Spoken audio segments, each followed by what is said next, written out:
Welcome to the I Love CVille Show. My name is Jerry Miller. It's great to be with you on a Monday afternoon. We are live on the I Love CVille network in Charlottesville, in Central Virginia, in the Commonwealth, in the country, and across the world. Today's guest I'm super pumped for. He is a gentleman of fashion epic proportions, and it's also his birthday. Kelly Dowd in the house. We're going to spotlight his journey as an entrepreneur and businessman today on the program. We're going to talk about what was his inspiration to launch his company. He also works at CFA here in Charlottesville, so he is not only well-traveled, Nigerian, to New York City, to Crozet.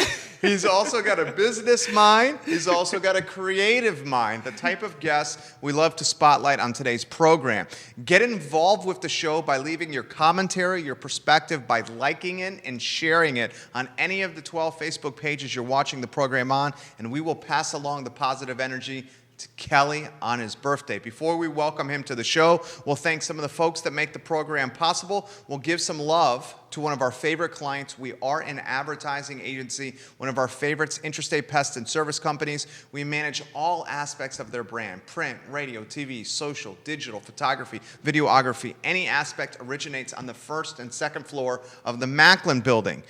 Interstate started in 1969 with the first generation Mr. Robert Wells. He used payphones in his personal truck to launch his business in 1969. Today, the company has 4 generations of family in it, almost 100 employees, and a working footprint of the entire Commonwealth of Virginia. We salute you, Interstate Pest and Service Companies, just like we salute Dr. Scott Wagner of Scott Wagner Chiropractic and Sports Medicine, Physical Therapy, Chiropractic Care, Sports Medicine. Dr. Wagner, changing people's lives. Judah Wickhauer, you are our director. Let's welcome the star of the program, Kelly Dowd, to the show on his birthday. First, Kelly, happy birthday, baby. How's it going? Thank you so much. Very well. Very well so what are you, 27, 28? Well, I would like it to be like her hair. I'm 29. 29 years old. Yes. You're looking sharp. The watch band matching the scarf, matching the glasses, strategic. You flossing right now. Oh, thank you. How's everything going? That's a huge compliment. Everything is going great. I am super happy and thankful for turning 29. It's been a great journey from Nigeria to New York, okay, to Crozet, nice, and to Charlottesville. I got to start right there. Nigeria to New York City to Crozet and Charlottesville, Virginia. Give me that journey, please. Yes. Well, I was born in Nigeria. I grew up in Nigeria. I started my modeling career in Nigeria at the age of 15. Wow. As a model, I had the opportunity of traveling around the globe. And I was fortunate to be Mr. Global Nigeria, and I represented my country in Bulgaria, Sofia, Bulgaria, to be precise, in an international pageant. So I would say that what led me to, give it a try to come to the U.S. I remember after the pageants, I went back to Nigeria and I thought, well, I think it would be nice to explore other countries, especially North America. And boom, here I am today. That is amazing. You're getting props from people right now. Kenneth Martin says, I love his clothes. Katie Wilkerson says, happy birthday, Kelly. Oh, thank you. Give it a like, give it a share. Okay, let's talk about your world travels. Okay, that's one of the things that I am missing in my life. I am not very worldly, not very cosmopolitan, certainly not like you. Give us an idea of some of the countries you visited and what you've learned from visiting these countries. Well, that's very beautiful. First country that I would say is I love South Africa. Okay. I've been to South Africa. I love the people of South Africa. I love the diversity in the country. It is I would say it's a little weird when you go to especially Cape Town, but it is beautiful. My next country will be Eastern Europe, Bulgaria. I've been to Plodvik in Bulgaria, and I've been to Sofia, Bulgaria. Exquisite, beautiful cities. The mountain in Sofia, OMG, gorgeous. So, which other countries? I've been to Canada. I love Canada a lot. A lot of time, Canada is one of my go-to countries that I go to just get away from Charlottesville a little. And I've been to London. I have been to Turkey. I've been to Germany. All those countries that I've been to, they are beautiful, and they all have different, different energy when you go there. The people, the food. I love food. Me too. We have that in common. We do. Food, the language spoken, and general the architecture of the places. It's just refreshing. And one important thing that I always take out from each and every of this country I go to is to observe the people, fashion style, because to me that is my go-to area, and I just love it when I see people embracing who they are through fashion. What is the fashion epicenter of the world, or at least the places that you visited, the best fashion that you've ever seen? That is interesting, because each and every places in the world have different elements that makes them stand out. Take for example, if you look at New York, right? If a typical person that have been to New York would say, "Oh my God, it's just." It's different, right? Because a lot of New Yorkers are just, okay, this is me, this is who I am, take it or you leave it, right? If you go to Paris, I have not been to Paris, and Paris, watch out, I'm coming for you, right? So, but Paris, Milan, in Italy, all those places are beautiful as well. But guess what? Charlottesville, Virginia, we are getting there, baby, because I've seen a lot of people embody that sense of style in Charlottesville, and I'm very happy to see that. I'm excited to go down that road. Let me throw this to you here. You said you started your modeling career at 15? Yes. Okay, so a 15-year-old model. Yes. Talk to me about Kelly Dowd at 15 years old getting into modeling. I mean, because that is no easy industry to crack. No. Whew, okay, where will I start? Okay, so I was in a mall with my friends, the typical model story. So you're in the mall in Nigeria? Yes, okay. In Nigeria, in Lagos, Nigeria to be precise. And I was, at 15, I was 6'1" tall. Right now I'm 6'3", but I was 6'1" tall at 15. And I was very skinny. This lady called Anne, she walked up to me and said, "Oh my God, you are striking. You're beautiful." That's awesome.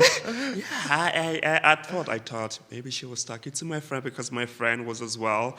If you see my friend, you think my friend is a model. Okay. And my friend is skinny.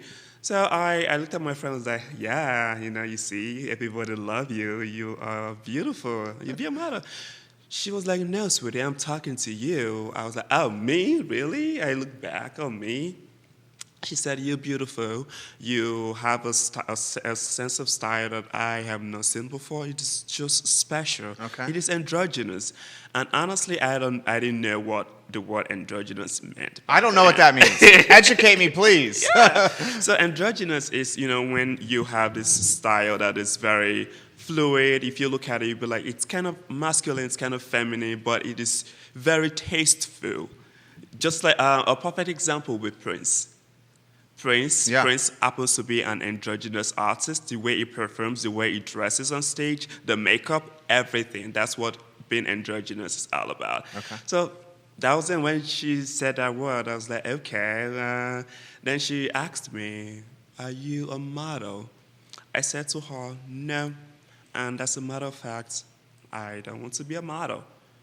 She was like, "Why?" I said, "Well, models are too skinny. They don't eat at all." And you love food. I did love food. Yeah. I said, "No, they don't eat at all." She was like, "That is interesting. That is an interesting stereotype of models." I was like, "I'm sorry, but that is what is out there." So she said, well, I see you being a model, and if you're interested, circle back to me." I said, "Well, thank you so much," and that's it. But guess what? That's fall of that year. I saw her again at my school, because I got admitted to my first college at the age of 15 as well. She was like, you are the guy I saw the other day. I have been thinking about you. I've been looking for you. I have been trying to get you. How are you?" We started a conversation, and she won me over. That was how the 15-year-old model was born. You're getting props here. Kevin Higgins says this: "This is the man to hire before going on a job interview. I had a sense of who he was before he even spoke. He is sharply dressed." Thank Just you. left that perspective here on the I Love CVille show. If you'd like to relay some perspective, please do it. We have 5 different countries watching the show right now. Folks in Richmond, folks in Charlotte, North Carolina, and folks in New York City watching. There's the Kelly Dowd influence right there. So talk to me about this. You were hesitant at first about being a model. I did. The confidence you need to get into the industry. What changed your mind and said, all right, I'm going to give it a try? Okay. So I would say at first, when she popped that question of, would you like to be a model, dating back then, when I got home, I thought of it, and my mom is a fashion designer, and my mom was a model. She was also an actress. So it's in your blood. It was already there. Okay. It was already there. So for me, I was just trying to shy away from it because my mom's dad, placed a lot of limits, boundaries, and she couldn't follow a modeling career.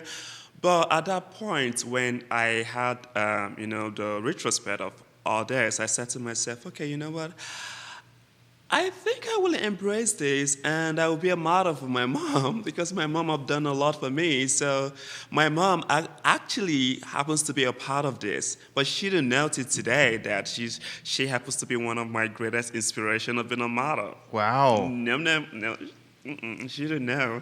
So when I thought of it, I said, okay, I'm going to give it a shot. And that was what, got me to say, yes, I will be a model. But as I progressed in the industry, I started finding my own voice. I started finding my essence of style, who I am as a person. Growing up in Nigeria, Nigeria happens to be a country where being who you are is most especially the LGBTQ community, it's so frowned upon. Really? Yeah, it is frowned upon, and people often get death sentences being in prison for 14 years for just associating with the LGBTQI community. Why do you think that is? Well, that is a conversation that will really, I would say, just take me to another stage of emotions right now. But the country is a beautiful country, don't get me wrong. It's just there are some values that they adhere to, and I believe the change is coming in that regard. Right, yes. So because I'm of the mindset, you're of the mind, treat other people how you want to be treated yourself. Exactly. The golden rule. Exactly. So you just feel like the country needs to perhaps evolve a bit more in its mindset? It definitely does need that, right? Because once upon a time, women were not given that, access to education, but now we are at that point where women have access to education, and Nigerians are very educated. Nigerian women, God help me, they are amazing, very entrepreneurial, very skilled, and superly, well-versed in terms of education. But yes, the country is heading towards that direction, I believe, and it's just like every other place, because one thing about change is beautiful, right? But at the same time, change can be scary. Totally. Yes, because not everybody have that power to say, well, I'm going to embrace change this way, the way Jerry Miller behaves or adapts to new things is totally different from the way Kelly Dowd adapts, and embrace things. So that is one important aspect of it. So the country, we are getting there. Was childhood tough then? Was going into your teenage years as you were finding yourself, was that tough for you? It was very tough. It was very tough because I would say I am someone that have multiple layers. Multiple layers in the sense that if we are to use the layman language, check multiple boxes. Okay. Right. But I try not to make that my story, my narrative. Even though I know it can be pretty much obvious, I try to define myself as who I am, as my true self. So growing up in Nigeria was not easy. And the beautiful thing is, people will definitely make you see that, yes, you're different. They'll put it out to your face. They'll call you names like boy like a girl. They'll call you names like, okay, girl like a boy, tomboy, and all that. But they will just let you know that, we don't think we know you. You're not from here, right? Because I grew up with an accent that is totally different from my country native tongue, the way my country people speak. So that already, made me an outcast in my own community. Then having some little trace of femininity as well happens to be another aspect of it that was quite challenging. But I grew up with this mind of, well, I am very fluid, so I can be super masculine, I can be feminine, however I chose to be. This is just who I am. I am not, just one boxed person. No. So that I embraced the challenge that befell me in my country and made me stronger. I love that answer. I love that answer. How about the influence and the confidence and the inspiration your mom in your life of being who you are? My mom, phew. Guess what? I spoke so hard this morning. She's still in Nigeria, by the way. She still is? Yes. Does she have plans to come to the U.S.? She does. She does have plans to come to the U.S. We'll make it happen very soon. Okay. My mom, she started our own entrepreneurial journey at a very early age. My mom beautifully had me at an early age as well. How old? Yeah, my mom was in her late 13s when it happened. Okay. Yes, and yeah, but that is my mom. Things happen. Things that we didn't wish for to happen, but it's all brought this guy here, and I'm here. So yes, my mom happens to be a very strong person. She's resilient. She's very passionate. As a fashion designer, she creates clothes like art, to fit people's personality. And that is something that had a long-lasting influence on me. Because with my own business and my fashion podcast, what I try to do is I try to use art, fashion, and psychology to help people get to that place they want to be authentically. I love it. You're getting a lot of props. Let me relay this from Terry Beasley. Terry Beasley's got, she loves you right now. I love Kelly. Happy birthday. He is an outstanding young man, and I'm so happy to know him. He is a change maker in our community. That's from Terry Beasley. You're getting more props, guys, and give it a like, give it a share. Any perspective you'd like to relay to Kelly, just put it in the comments box, and I will do it. Gregory Zick. Kelly is brilliant. You got folks in Charlotte, North Carolina. Grace is saying he is so sharply dressed. Jerry, please make sure to ask what he is wearing on the show. I will get to that in a matter of moments here. How do you go from Nigeria to New York City? Whew. When I was in Nigeria, and in my first college, I associated with an organization called Junior Chamber International, JCI. And Junior Chamber International, what they do is to empower young people to create positive change in their community through community involvement, training, and development. So that was my first experience in being in touch with the community. I said modeling because we come up with programs, right, that will make us do things, get our hands dirty in a good way, trying to, like, for example, clearing gutter, to make sure there's a passage. That is one. Or even coming up with educational programs to empower people. So that was my starting point in terms of, coming to the U.S., going back to the genesis of it. So with the organization, there was an opportunity to come to the U.S. for a conference. It's called our annual Global Partnership Summit, mostly held in New York City. I did submit my application for it, and then I just got back from Germany at that point from the pageants because I had a connected flight, and I stayed in Germany a little while, from Bulgaria to Germany and other, going back to Nigeria. It was fun, trust me. Traveling, I love it. When I go back to Nigeria, I got my invitation from the U.S. Embassy to appear for the interview. I got to the interview quite a little scared because the U.S. is very notorious for denying people visa. I must tell you that. So, really? Yes. So when I got there to the interview, I remember I was wearing an African print jacket. Right. I also wore a turtleneck because I'm a fan of turtleneck. You can see that I love turtlenecks a lot. The guy, the interviewer asked me, was like, okay, so you are a fashion model. I never told him I was a fashion model. So apparently he Googled my name then, and he saw those information, and it was like, okay, so you recently represented your country in global, beauty pageants. I said yes. And so you're studying sociology in Ahmadu Bello University.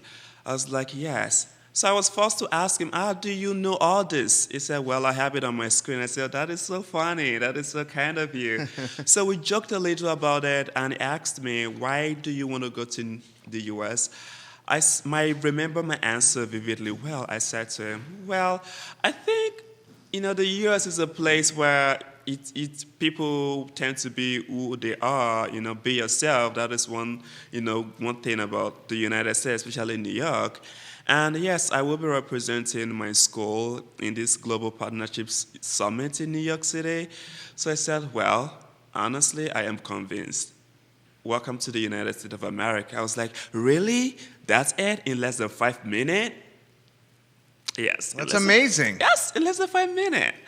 So that was just the whole journey. And when I got to the U.S., I got signed up to a modeling agency and West Haven Management. So as a West Haven Management model, my face was in Toronto, my face was in London, my face was in Vegas, my face was in New York, and my face was in L.A. because that is where they tend to shine spotlight on you. Okay. Yes. So what is the image or the reputation or the connotations of the United States when you're in Nigeria? How does Nigeria look at the U.S.?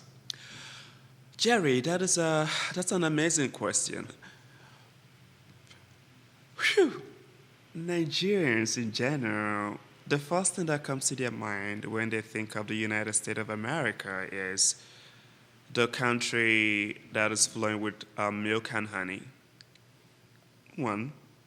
The company Two. that's full of milk and honey. Yeah, flowing with milk and honey. Does that mean opportunity? Yes. Okay. Yes, that is just the interpretation of it, because we go on we use idioms a lot in Nigeria.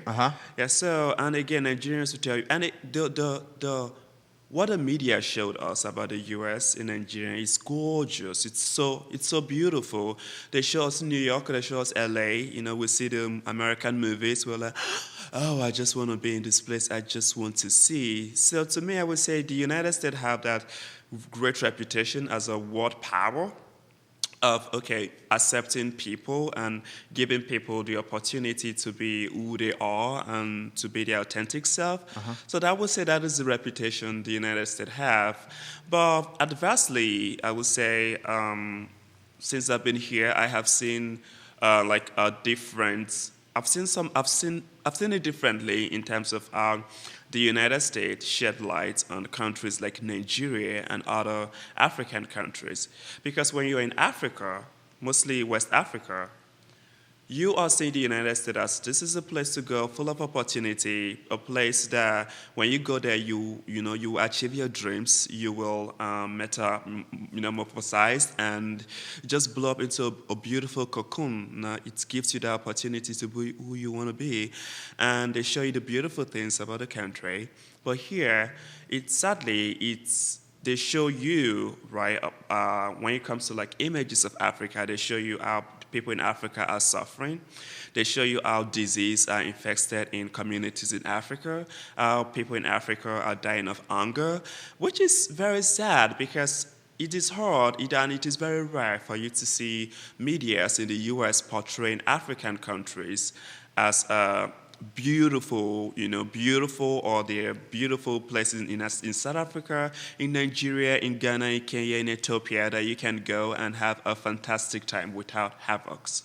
Interesting. Good answer right there. Troy Stevens, giving you props right now. Welcome to the program, Troy Stevens.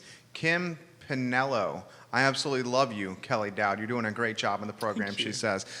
Give it a like and a share on any of the streams that you guys are watching. A lot of folks watching right now. Throw this to you here. New York City. Nigeria to New York City. You're in a lot of ways, the epicenter of fashion, of opportunity. The dream is the Big Apple for a lot of people. Yes. New York City, a place where you can find anything.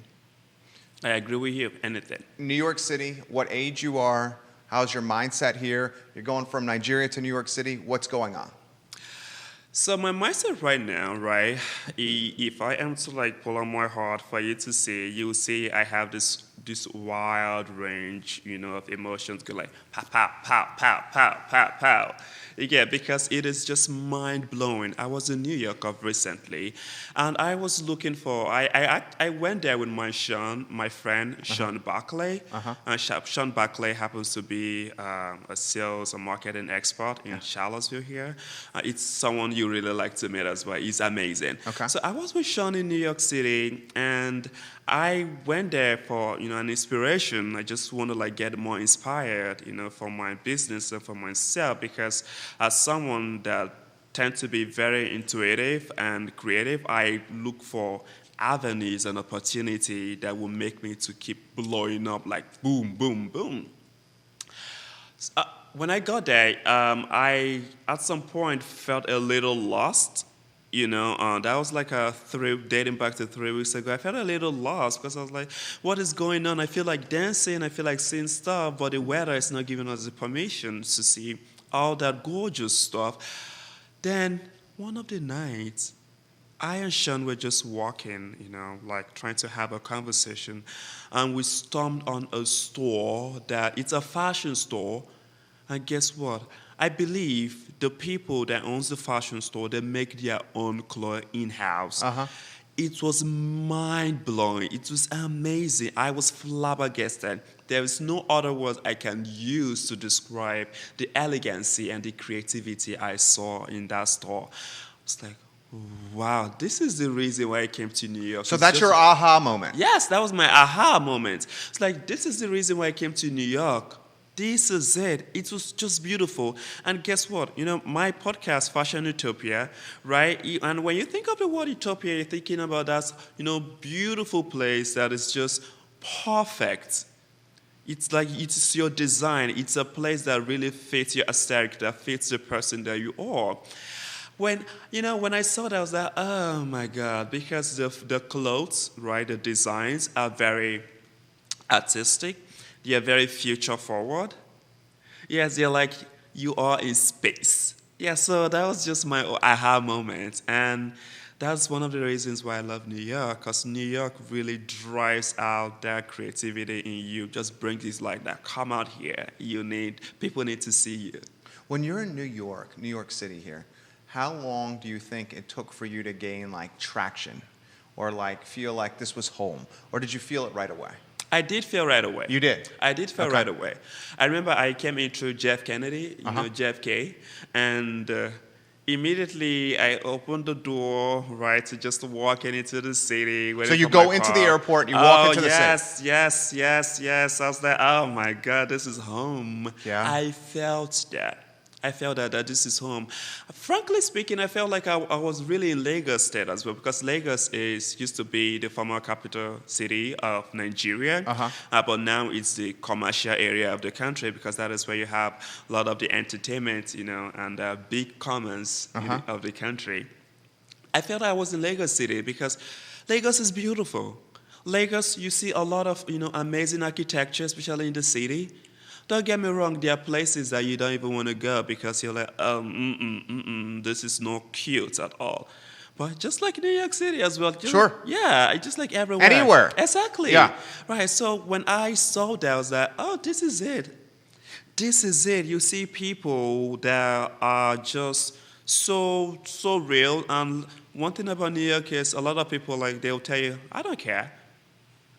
I don't give a F about you. It's, it's just, But to me, I saw that part of it, and I saw that also genuine people that said, I care. How are you? My name is you. Do you look like? Because there was a lady, she was, I remember vividly well, she wore a purple shoe, a red, jacket, right? And she had a pink, she was very, very colorful. Right? I have never seen that before in my life. But guess what? I looked at her. I was like, ma'am, you look beautiful. She was like, oh, thank you. You're not looking bad yourself. Where are you from? I was like, I'm from Nigeria. She was like, is this your first time in New York City? I said, yes. She was like, oh, welcome. Can I give you a hug? I didn't see that coming. Right. Then we exchanged that, and that was a beautiful human connection right there. We hugged each other. To me, I was like, I am seeing a lot today. I have seen people that doesn't give, a F about others. I have seen people that give a F about others. So I'm like, that is interesting, and that was beautiful. New York also special to you. That's where you met your partner. Yes. Talk to me about that. Also, my partner. I and my partner, we started like chatting online. Uh-huh. I remember we met on Adam for Adam. That's one of the LGBT hookup app. Okay. And my partner as well was very stylish. I remember his profile photo was this floral. It was a floral shirt, and he wore a jean, like a shredder jeans. And my partner was just, like older white guy. So I was like, this is very interesting to see somebody like that, being true to who they are. So that was all, the connection spur, and we started chatting. As well, we flew to Richmond, we met in Richmond, and that was the whole genesis of it. And I ended up in Crozet, and here I am. I mean, I gotta ask you that, and I'm sure you get this all the time. Nigeria to New York City to Crozet, Virginia. How many times do you hear that question? All the time, right? I get it a lot. Okay, tell me about that. I get it a lot. Well, so with Crozet, my partner lived in Crozet because he had two of his kids live in Crozet, and they went to Western Alabama High School. So he had to move down to be with the kids to show support and love, because he's a very loving person. And when he invited me to move here to Crozet, I was very skeptical about it. I was like, okay, this is very interesting. And yeah, Crozet was a different place, totally different. Than you've ever been, right? Very, very different. But here's the beautiful aspect of it. I love when people are different.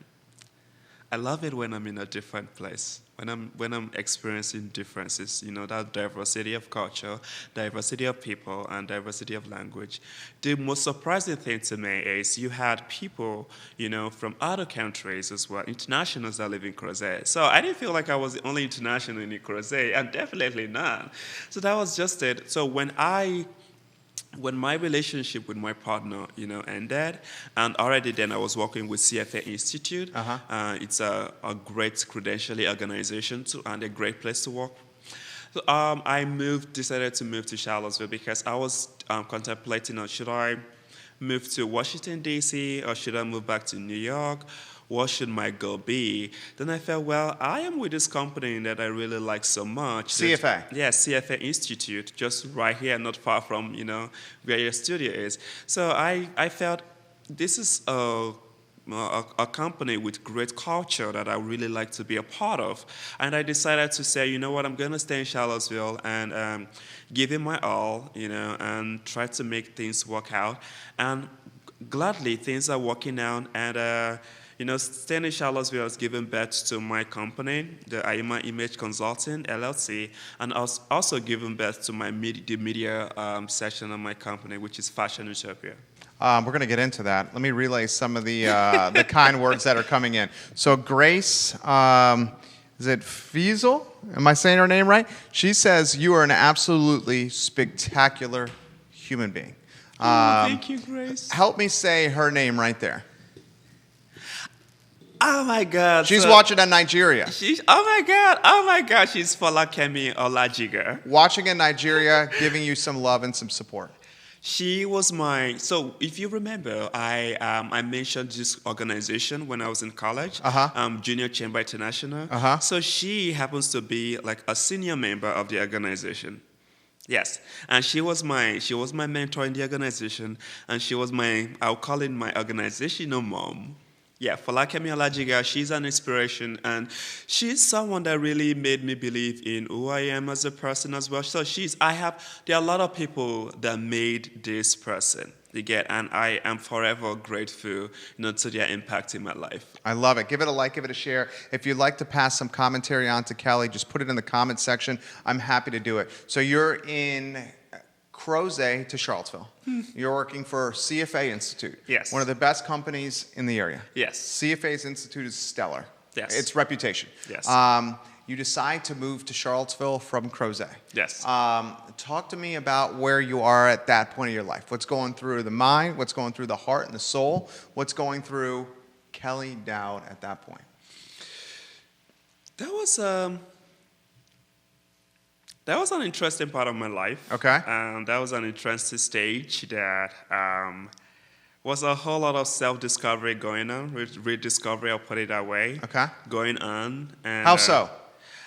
Self-rediscovery in the sense that my relationship with my ex was falling apart, and my confidence, self-esteem was like, going down the drain. I was going through a moment of depression, I remember. And guess what? I was someone that said, no, there is nothing like depression. That no, because I grew up being very stoic, right? And I will say at early age, I embraced the stereotype of stoics that wasn't necessarily true. But I would say, I will go back to that in a later conversation about, me being stoic and how stoicism have really helped me to be better as a person. But yes, I was at that point in my life where things were not going forthright, and I felt, okay, I had this 3 days depression that was so strong. I was in therapy, and I felt, okay, I really need to find Kelly again because Kelly is lost. I shut everybody out of my world. I did. I shut everybody out of my world. I didn't want to talk to anybody because I was just so overwhelmed. But I started reading again. I started reading books. I started reading books on emotional intelligence. I started meditating. I started transcendental meditation. I started reading other books on social intelligence. So I was reading everything I can, talking to people, going through therapy, trying to be open about who I am as a person. And that was when I would say, okay, I started, finding my confidence back and getting to that space that I was so comfortable. Yes, that has been. It was a rough part of my life, but the beautiful thing is that rough part happens to be one of my most, thankful moments in life because I'm someone that when I go through a phase, I just look at it as it is a phase because I believe it is something that propels me for something better. Yes, so that is the way I see life, the way I see people, the way it's always, to me, I see there's no bad people, right? With all that happened, my ex was not a bad person. That's just the way I see it because I see it as someone that really helped me to a point in life where I needed to challenge myself. Because the truth is, I did not take, action step. I didn't see that challenge and embrace it. I don't think I would have achieved the results of today. So I would say it was a part of my life where, yes, it was this aha moment of, okay, cry a little. It's okay to cry. Accept the fact that, okay, it's good. It's okay to cry. Crying can really help you, and crying is very therapeutic. I remember crying for 3 days during that depression period, but at the end of the day, it really helped me to find who that person is and restored my self-confidence, build my energy back, and today I am very grateful. A lot of commentary coming in. You're going to have to help me with this name here. Help me with this gentleman's name right here.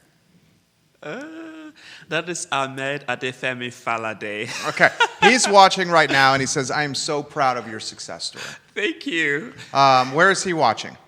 Ahmed Falade is watching from Nigeria. I believe he's watching from Kaduna, Nigeria. So Kaduna was where my second degree, my second college was, Ahmadu Bello University. So Ahmed Falade happens to be also a member of Junior Chamber International, Nigeria. Amazing. That's Yes. amazing. Yes. What's the advice, and we're going to get to your business here very shortly.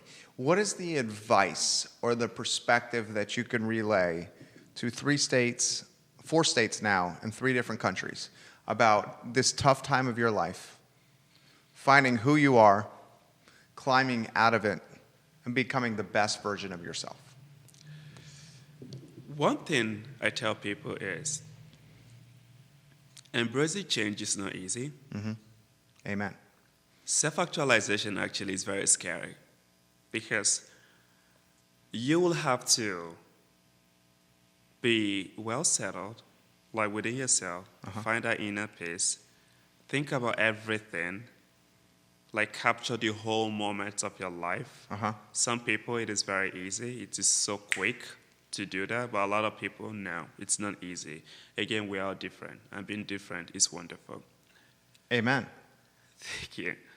But if you see that you're about to make changes, right, don't be scared to embrace change. Why are we so scared of change? Because of the unknown? Yeah. Don't be scared to embrace change. Don't be scared to embrace the fact that you're different. But guess what? I know we're all together in this beautiful universe, but we are all individually different, and it is amazing. You gotta help me with this name right here. Zuhair Abdulsalam. He says, I'm proud of you, bro. I love you. I spoke with her yesterday. She's my best friend. Actually, she's in Nigeria as well. She's in Lagos, Nigeria. That's amazing. Throw this to you here. Was the inspiration for launching your business, you're an entrepreneur, you're a founder of a company, you work for CFA, was the inspiration for launching this company that store you came across in New York City? No. Tell me the inspiration. So the inspiration of launching this company is whenever I dress, no matter what I'm wearing, even though it is ugly to me, people always tell me, that's beautiful, it's gorgeous. And I am someone that really, I love myself, frankly, just like the way I love people around me. I love all of my friends. But I take pride in my style. I take pride in my fashion. You're looking sharp. Thank you. I take pride in that. And each time, people tell me, oh my God, you look this, you look that. When I say thank you, that thank you is, I know I'm appreciating the person, but at the same time, that thank you that I just said makes me feel good as well. But then something, came to me, and I asked myself, if I feel this way, right, through dressing, through the art of fashion, can I do that to other people? Can I use my experience in arts as an artist, as a fashion model, and also as someone that has a wealth knowledge in psychology? Can I use that to help people? And the answer was yes. That was what actually launched my business. How can I use fashion, arts, and psychology to help people to feel better, to find their authentic self? To me, I feel like I am my true self. I am my authentic self. And my goal is to help people feel just like the way they want to feel their authentic self. So that was the inspiration behind Aima Image Consulting. I want to throw this to you. We talk about this a lot on the show, about, and you're on fire here. You're killing it. You're absolutely killing it. Thank you. Loving yourself and is so important and there's a fine line, right? Right. Okay, it's about feeling good and loving yourself. That's the first step. Once you're all about loving yourself and who you are and what you're about, and this is anybody in the world, then you can start loving others. Right. But if you don't love yourself first, how can we truly and authentically love others? Exactly, that is my point. I'm going to take it to you. Yes. Anywhere you want to go on that topic. So, have you heard of this show called RuPaul's Drag Race? What's it called? RuPaul's Drag Race. I have. Okay, Yeah. so RuPaul's Drag Race, in each and every episode, RuPaul, she's the number one famous, drag queen in the whole universe. RuPaul used to say this. She would say, if you don't love yourself, how the hell do you want to love others, another person? But that is the point. That is the point, because if you don't love yourself, if you don't love who you are as a person, if you don't see, those beautiful features, if you don't see the beautiful face, the beautiful eyes, the beautiful heart, and say, no, you will not. It will be so hard for you to love others. It will be so hard. So it's also part of that, I call it, emotional. I call it emotional agility. Uh-huh. Part of emotional agility. Emotional agility. I like that. Yeah, so it's like, okay, you're trying to, like, you understand something, you name it what it is, and you embrace it, right? So self-love is very important. It's crucial in each and it's. I don't know how else to like describe it, because I am really smiling right now because the word self-love is very important. It is something that we really need, and I think we need to keep promoting it.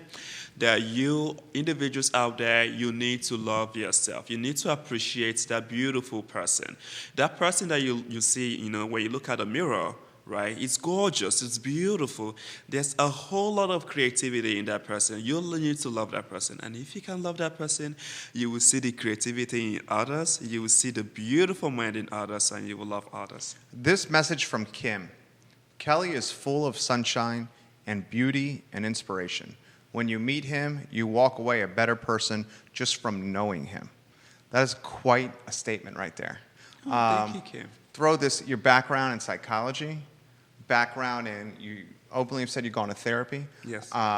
Background in, traveling the world, different cultures. Do we think that emotional intelligence, EQ, in a lot of ways is undervalued? Like EQ should be prioritized more, should be valued, should be put almost on an equal pedestal, if not higher, as IQ, intelligence. Throw that topic to you. So that is beautiful, and honestly, I am really glad we are having this conversation, because to me, EQ, emotional intelligence, has been really undervalued, and it is under-talked about. And I think a lot of people need to value the importance of EQ, because EQ to me really supersede IQ, because IQ, it's just when you're trying to like measure someone reason through some paper, but EQ, it's not learned. No, it's not learned. So EQ should be really valued, because emotional intelligence really helps you to like relate with people better. Emotional intelligence helps you to understand life, understand scenario, and how you can react to this. Love it. Your business is about finding self-confidence and self-awareness through how you look, through how you feel, through what you're wearing. Talk to us about the evolution of your brand. So the evolution of my brand is that's an interesting one. Is when you wear clothes, right? There's a different way. There's this beautiful way you feel, especially when you feel like you are dressed. The way you want to dress. Like for example, I like yellow, obviously. Right. You can see it. Got yellow, yellow, yellow. Yes. Yeah. So I love yellow, and not just yellow, mustard yellow. Mustard yellow. Yeah, mustard yellow, because mustard yellow, it's subtle, it's not bright, it's not shouty, it's very cool. Right. Another way I would just call it cool yellow. Right. So with that is, and whenever I wear anything that happens to do with mustard yellow, right, I feel there's a certain way I feel that is so, to me, it's my authentic self, right? So how can I use that process, right, of knowing who I am as a person and having this experience of fashion, the experience of arts, technology, and psychology? How can I use it to help people get to that point of points A, of impersonation, more of that imposter syndrome and get to point B of self-actualization. Ooh, I like that. Point A, imposter syndrome, to point B, self-actualization, authenticity, genuine, your true self. Right. That's no easy task, especially with the ubiquitous nature of these and everyone wanting to look a certain way on these. Thank you. Right? Yeah, just like, I was reading an article yesterday, and they were talking about models, right? They were talking about how people just want to be like models, and how a lot of models in the industry don't really value who they are as a person, because they feel like they're being, idolized and all that. But to me, I see it this way, that a lot of people just want to be like these models, like these celebrities that they see on TV, they want to look that great, right? They want to impersonate that person. They say, okay, you know what? Today I'm going to dress like Marilyn Monroe and look gorgeous. I'm going to walk like Marilyn Monroe and feel fabulous. I'm going to dress like Kim Kardashian or, Jennifer Aniston. I'm going to, dress like this person, or I'm going to dress like Bradley Cooper for the man, or dress like Tom Brady, or dress like, name it. All those people, Marc Jacob, that are so fashionable, poised, and they talk elegantly. I'm going to be like this person. But okay, I understand you. It's fine. But how can we use the idea of that thing that you want to be, that persona that you want to create? How can we interpret that and blend it gradually into being your authentic self? Oh, that's good. That's not easy. It's not easy, but it's something that we can do. You get? So you are part fashion consultant, Yes. part therapist, part life coach, friend. So that, to me, that is how I really want to approach it, because when a client reach out to me that, hey, I would like to have a consultation and would really like to get to know my fashion self to help lead it to my authentic self, how will you help me? Well, the good news is, right, I approach this through the use of fashion psychology. So I do what I call the 1 hour free consultation. The 1 hour free consultation is to have a behavioral analysis session of my client. Yes. So what I do is we start with meditation. Okay, really? Yes. Okay. Yes. So I start with my clients with 5 minutes, meditation. I ask them, guided meditation. I guide my clients through this 5-minute process. One thing that I always say is, what is that one thing that you're super grateful for, that when you think of it makes you happy? My client respond that the next is, what is that one thing that you are not that grateful for but you believe can change? They respond to that, right? And I tell them it's okay to think about things that we don't appreciate. Yeah, to see a different vantage point of it. So I go through that process, and I get to the point of asking my clients their history, right? The challenges they've faced, the beautiful part of their life, how they've gotten to this point. As we are talking, I am writing down my notes. I'm taking down my points, right? At the end of the session, right, I ask my clients, so before I work with anybody, I always ask 2 questions.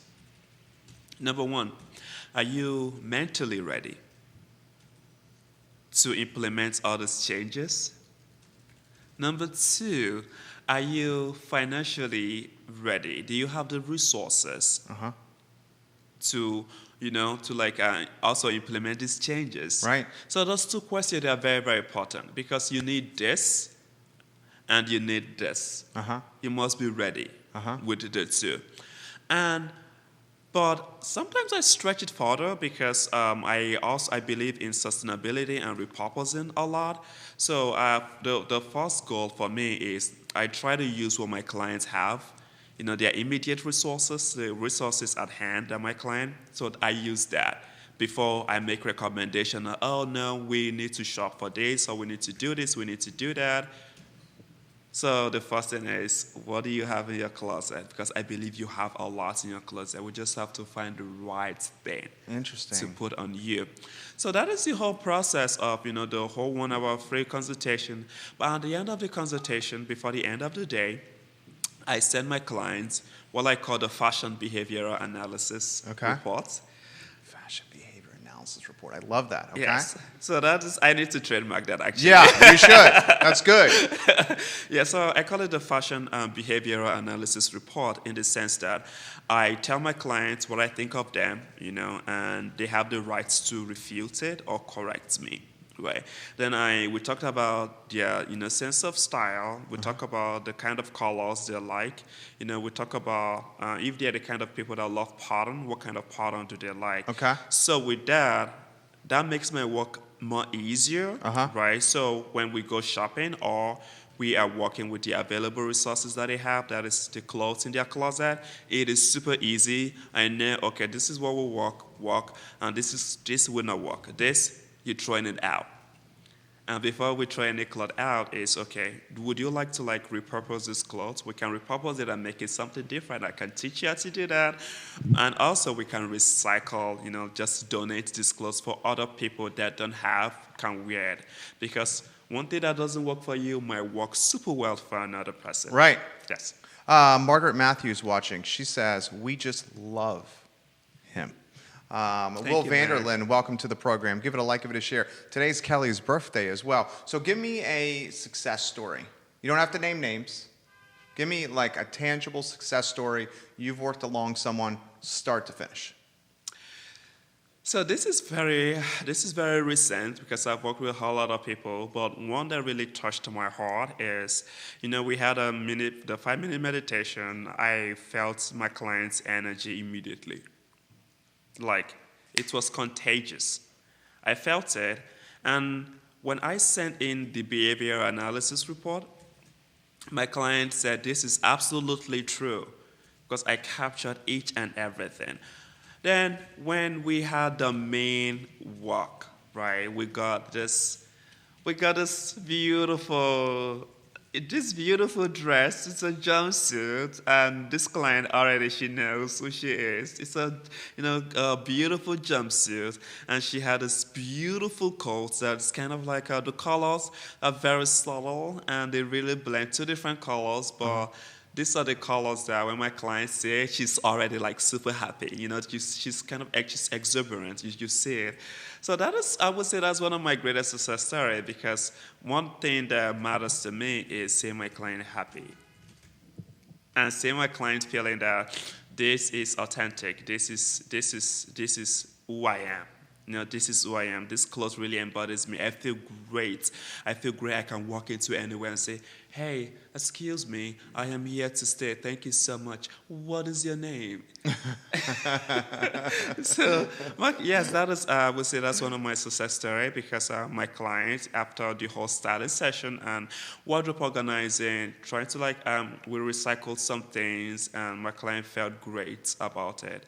And my client's husband as well was like, yes, thank you so much for doing this. So I said that's one of my greatest moments. I love it. Throw this question to you. You filled an hour. You've killed it. This has been a great interview. I'm going to ask you how we can follow your podcast, what we can expect from your podcast, what we can expect from your business. Before we do, let's tie it to Charlottesville. Your thoughts on Charlottesville. We are 2 years and change since August 12th. Yes. August 12th put Charlottesville, our home, in the news across the world. Right. What does Charlottesville need? That's a beautiful question, and already I can feel it's kind of changing my persona a little, because it's a very interesting topic for me. I'm gay. Mm-hmm. I'm obviously beautifully black. Uh-huh. I'm an immigrant, so I'm a Buddhist. Yeah, so I check a lot of those boxes that really tick some people off. And guess what? I'm vegan. Okay, so that's another part of it. And you're confident and full of energy. Thank right? you.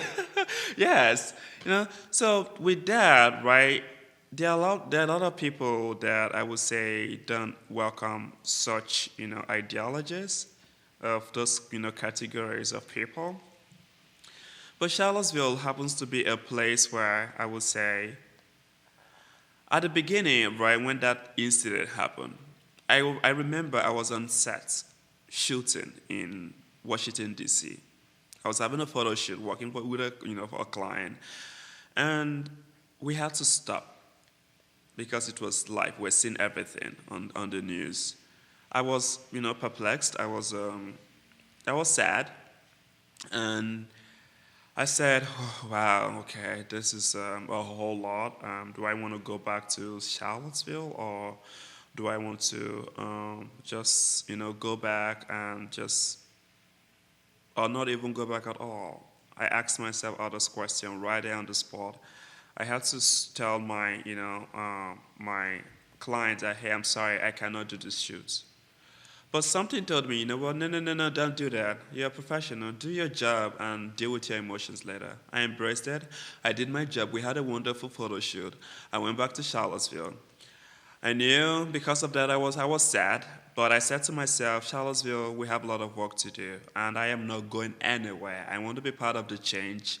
I want to be part of the conversation, and I will do everything I can, to be part of it.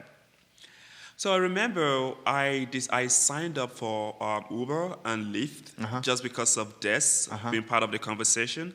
And my goal was to drive, different people and have that conversation with them. I don't care about the money because I'm like, no, I want to have this. I need to restore my confidence, and I really need to restore confidence in others about the city of Charlottesville. So that was the lead to, I would say humanitarian aid I did, aside the fact that I volunteer a lot here in Charlottesville. I remember one passenger that I, drove was, she's Asian, she's from China, she was schooling, she's a UVA student. And I asked her, what do you think about Charlottesville? She was like, well, I'm sad of what happened, but at the same time, I know things can get better and things will get better. That was amazing for me because that is another international person living in Charlottesville that witnessed what happened, right? But is very positive of the change that is coming to Charlottesville. So right now I would tell you that yes, I am one of the luckiest people to be in Charlottesville. I'm very happy. We are making the change. Change is not easy, but we are having the conversation, and with time we will get to that point that we need to be in Charlottesville. It's just the mindset, changing people, or you cannot just say, okay, no, I'm dragging you from point A to point B. No, it's a gradual process. We need to have the conversation. Our city council members, they need to agree, because sometimes when I watch their, I'm like, okay, really, you guys need to do better in terms of trying to embrace change, understand your differences, love their differences, and have that proper, narrative. Great answer. Thank you. Great answer. How can we find your podcast? How can we follow your business? How can we get further information on your brand and who you are as a person? Well, you can find my podcast, Fashion Utopia, on Spotify, Anchor, coming soon on iTunes. Nice. That's Apple Podcast. Yeah. But you can find basically anywhere you listen to your podcast, you can find it. I have released an episode most recently at 4 a.m. this morning. Nice. And yes, but please, you can find me on there. You can show your love, listen, and support, because I believe we are up to something. And with you, the great listeners, we will get to the space that we need to be. And you can as well follow me on Facebook, on Instagram. Instagram, Aima Image Consulting. Twitter, Aima Image Consulting. Facebook, I have a Aima Image Consulting page. You can follow me on there. On my personal Facebook, Kelly Dowd. That is my personal handle. As well, you can follow me on LinkedIn, professional network platform. I think Charlottesville's lucky to have you, Kelly. Thank you so much. I hope you make Charlottesville home for a long time. Thank you so much. I really, really mean that. He is Kelly Dowd, and he made us better today. This is what we're going to do for today's show. We're going to syndicate today's show across the I Love CVille network. 17 Facebook pages, 17 Twitter accounts, the third largest Instagram in Central Virginia. We turned it into a podcast on Apple Podcasts. We put it in an e-newsletter that reaches 118,000 inboxes every morning at 11 a.m. Our following in totality, just over 253,000 people per year on ilovecville.com. We close the program the same way every single day. And we ask everyone that's watching today's program to please embody the golden rule. We do not make this about religion. We make it about treating the people in your life how you want to be treated yourself. Treat the people in your life how you want to be treated yourself. I think Charlottesville needs it. I think Central Virginia, the Commonwealth, we know the country needs the golden rule more than ever. My name is Jerry Miller. This is the I Love CVille Show. Thank you for joining us. Have a good afternoon. You were on point, dude. You were so good. So good. Seriously. Hour and 5 minutes. It flew by. Right? Yes. You did so well. Thank you. Thank you so much. I really appreciate it. Oh, our pleasure. Thank you for coming on.